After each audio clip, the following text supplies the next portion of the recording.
দেখাই।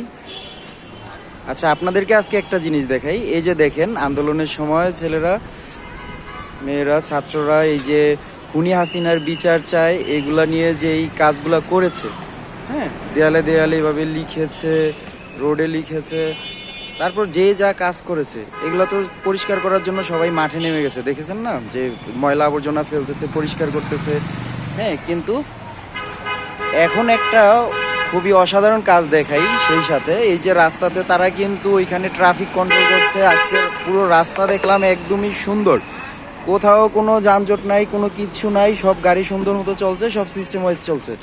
এবং এখানে ভাই আপনারা কি করছেন একটু বলবেন? হ্যালো, আপনারা কি করছেন একটু? আচ্ছা, যেগুলা গ্রাফিতি ছিল সেগুলা তারা ক্লিন করছে। শুধু তাই নয়, এই যে দেখেন দেয়ালে দেয়ালে যে তারা লিখেছিল, হ্যালো আপুরা, ভাইয়েরা, এই যে তারা এইগুলা যেগুলা কাজ করেছিল সেগুলা কিন্তু তারা নিজের দায়িত্বে আবার সব ক্লিন করে দিচ্ছে।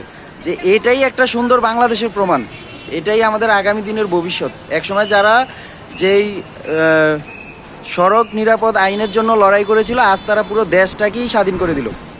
এটাই কিন্তু তার প্রমাণ, একটা সভ্য দেশের, সভ্য আগামী দিনের হাতছানির এটাই প্রমাণ। ওইদিকে দেখেন যে ট্রাফিক কন্ট্রোল করছে, তারা পুরো দেশটাকে একদম ক্লিন করে দিয়েছে।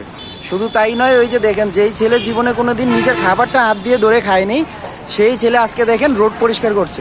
তা আপনারা কেন বসে আছেন? সবাই আসুন একসাথে, আমরা সবাই মিলে দেশটাকে সাজাই, দেশটাকে সুন্দর করি, তাহলেই তো আমাদের দেশের ভবিষ্যৎ সুন্দর হবে, ইউরোপ আমেরিকা থেকে এগিয়ে যাবে। ঠিক আছে, সবাইকে সাধুবাদ, সবাইকে ধন্যবাদ, সবাই মিলে একসাথে মিলে এত সুন্দর একটা দেশ উপহার দেওয়ার জন্য এবং এত সুন্দরভাবে কাজ করার জন্য। ধন্যবাদ সবাইকে। এই যে দেখুন, এখানে আমার আরেক ভাই, যে জীবনে কোনদিন হয়তো নিজের খাবারটাও হাত দিয়ে খায়নি, আজকে সে রাস্তা ক্লিন করছে। এই একইভাবে আমাদের পুরো দেশটাকে যদি আমরা এভাবে নিজের জায়গা থেকে এগিয়ে আসি কাজ করার জন্য, তাহলে কিন্তু কোথাও আর কোনো অরাজকতা থাকবে না, কোনো অসুন্দর কিছু থাকবে না। ঠিক আছে, সবাইকে ধন্যবাদ। দেখেন, যারা একদিন রাস্তা নিরাপদ সড়ক আন্দোলনের জন্য লড়াই করেছিল, তারা পুরো দেশটাকেই স্বাধীন করে দেখালো। ধন্যবাদ ভাইয়া, তোমাদের অনেক অনেক ধন্যবাদ সবাইকে।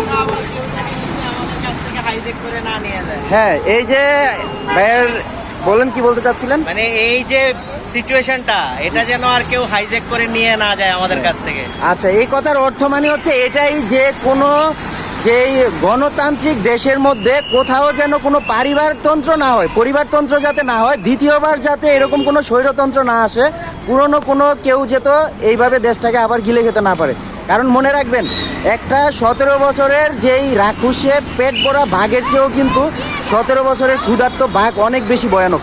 তাই সবাই নিরাপদে থাকুন, নিরাপদে রাখুন, দেশটা আমার আপনার সবার।